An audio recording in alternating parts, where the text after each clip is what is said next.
everyone, welcome to our channel. I'm Kate. And I'm Stephanie. And together with you, we're Three Heads. This week, we're focusing on assessments. On the podcast, we talked about how you can approach assessments in your classroom, in particular, ELA classrooms. On the blog, about how to write assessment questions. And today on YouTube, we're talking about how to prepare your students for mostly your assessments as opposed to state or district assessments. Because spoiler alert, if you're new, students don't actually know how to study and often don't know how to take tests, which is kind of, that was shocking for me to realize. And that was, 14 years ago when I figured that out. You're a good test taker, though. That's true. People like myself who are not such good test takers, I can see there were some things that maybe I could have done to make it easier for myself, and then there were some things that were just, it wasn't in the bag for me. But so we're going to talk about how you can essentially teach your students how to study for, at the very least, your exams. Because theoretically, you're giving them a test that you want them to do well on. And so you want to not hide anything.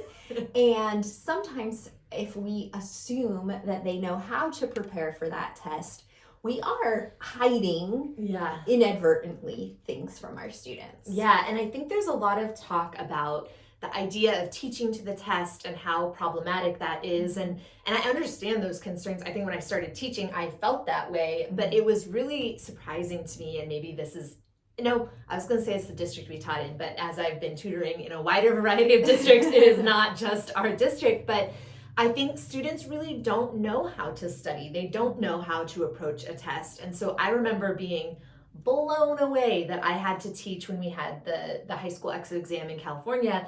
I had to teach them how to use process of elimination. And I was like, this will be an easy review. It's going to feel so obvious. And it was like mind blowing for some of them. And we had to practice it over and over. And it was so surprising to me that this skill that I assume we all use by high school especially, and really they don't all know how to do that. And so there is some benefit, I think. Yes, you don't want to spend your whole time teaching toward maybe a standardized test, that kind of thing, but I do think there are some test taking skills that our students don't always have that we assume they do, especially if, like me, you just naturally are like, test, easy, done. I know even with my son, getting him to read all of the answer choices in a multiple choice question, he'll be like, but I know the answer is A. Okay, but you haven't even read B, C, D, and E. Yeah. People make it 4. E. And maybe there's a better answer, but you just get in that, right answer. Next. And really, as I have been working with students on some SAT prep, I think a lot of the mistakes students make isn't even necessarily that they don't know the material, it's test taking strategies. It's, I didn't read to the end of the paragraph, or I didn't notice that word in the question. And so silly or obvious as it can seem, those things really are worth putting a little bit of time into.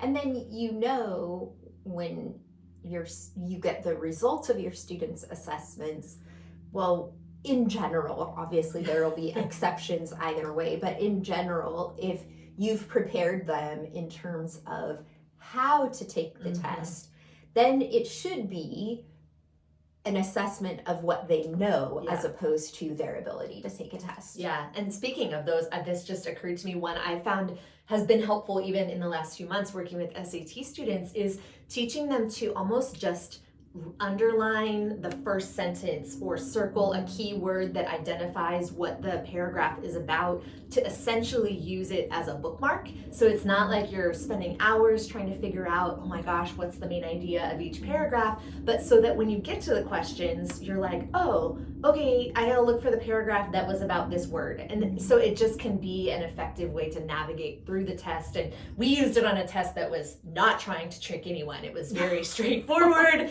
very clear. And so the first sentence was always a clear topic sentence, but in doing the SAT test prep, even though it's a more advanced test, some of those basic skills really do still work. Yeah.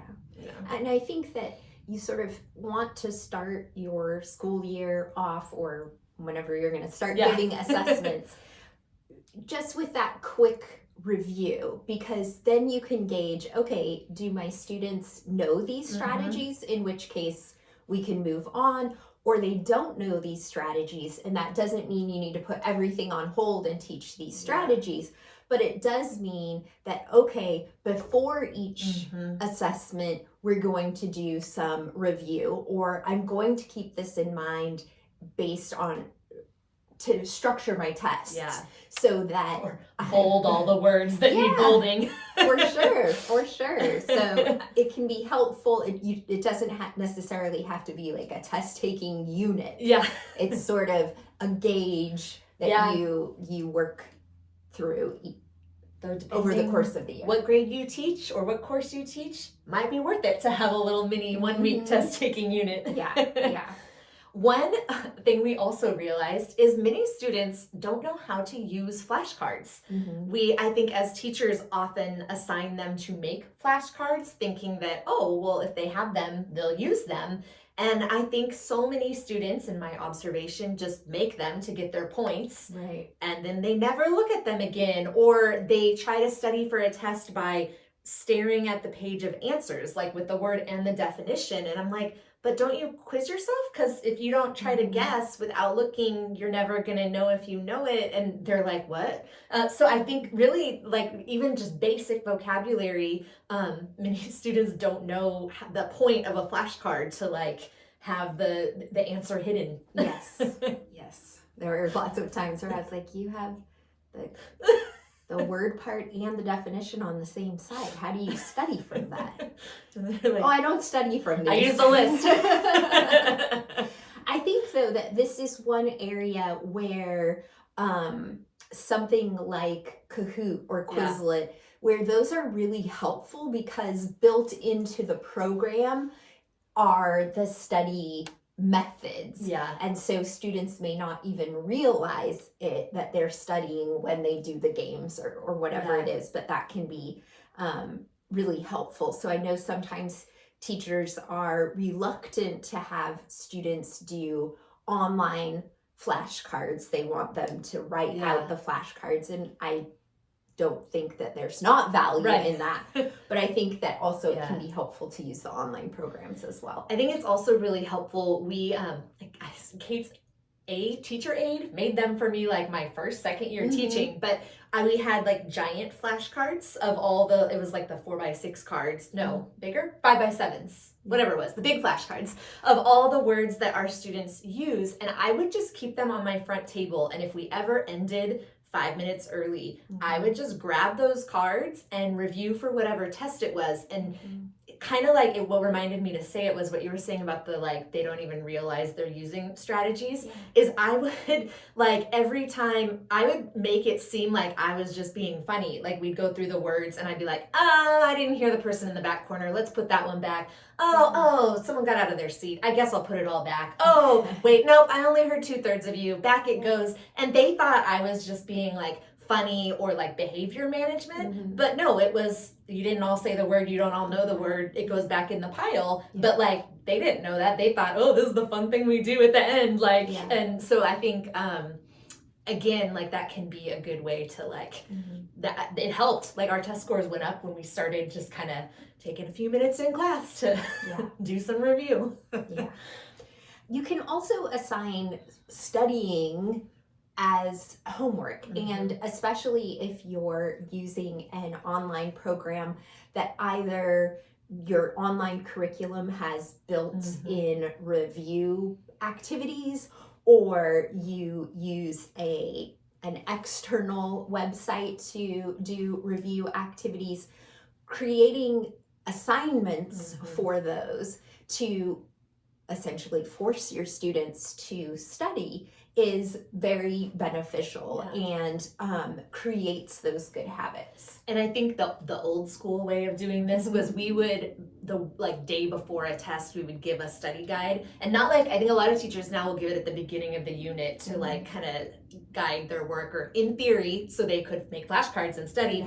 We used to give it like the day before the test, and it would have practice problems and things, which again was just, well, they're not studying, so maybe if we make this due tomorrow, they'll kind of review, and then I think it's even easier now that you can be like, oh, I told you to play Kahoot, it's fun, and you know, we got higher participation. Definitely. I'll let you do the next one, Stephanie, because you're far better at this than I am. So you also, it's really helpful to know the assessment from the beginning. Either you're creating the unit, in which case you want to at least kind of know where you're going with your unit. Sometimes the first time through you don't obviously have the test created, but it is worth kind of having in mind, because it just sort of helps you as you're working through it to be like, oh, this is going to be on there. I want to like make sure we talk about this, or they didn't understand that part. It's not on the test. It's fine. Like, let's move on. And I think that can be also really helpful if you're going to give a created test, whether your PLC made it, whether you bought a unit online, something like that. It's worth looking at just for that same reason, because then, you know, your class gets hung up on something. Well, okay, it's not on the test, so I don't really care. But then that makes it, I know I've had the experience sometimes where I'm like, we're going through a story, shoot, we didn't ask a question about it, but I remember that's on the test, so I'll make sure to just sort of like call it out as we talk about it or something. Not telling them it's on the test, just making sure that we've like gone over it. That it's been in some way highlighted as, this is important enough to talk about. You've at least heard it. Yeah. Ultimately, with your assessments, again, as a teacher-based assessment, you want to be transparent. Now, we are not the people who advocate giving out the test before the test, and then you just come in and take what we gave you yesterday. We are not those people. But we also don't want to be people who are trying to trick or trip up or pop quiz. Gotcha. Yeah. We don't want to do that kind of thing. So we want to be transparent about what we are testing, what our expectations are for our students. If something is going to be more tricky, there's a reason why it's more tricky. It's not just oh, this seems like it will be fun. It's often, I'll do it when I'm writing our tests, I'll do it because I know that 7 times someone raised their hand and they gave me the wrong answer and I said no, and like they heard it over and over and over and kept making the same mistake. Well, you know I'm gonna put that on the test because you should have listened. Right. And no student is going to be surprised when they come across a question. Oh yeah, she asked just that question a lot. Nobody ever got it right. Still not gonna get it right. Yep. I think Kate always did a good job of this with our sophomores. With our upper level students, it was much more, we were much less transparent and still would let them know kind of what to expect, but not like literally, oh, we're going to ask about X, Y, and Z. They just, so much anxiety would melt if we would say what the format would be. Will it be multiple choice? Will it be matching? Is there a word bank? Is it short answer? Like just having that information like calmed some of them.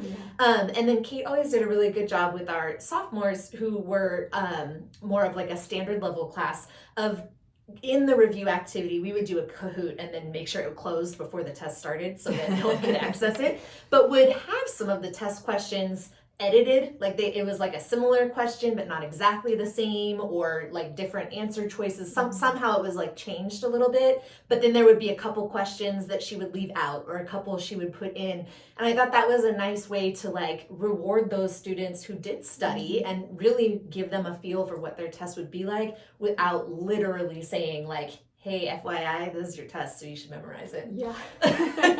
We also made them really long, so if they memorized all that, I mean, that's actually pretty good. So you did what you're supposed to do. We hope that you found this helpful. If we have omitted something or you think we made a mistake, let us know in the comments down below. Remember to check out our related podcast and blog post. We, of course, will include those links. We'll talk to you soon. Bye!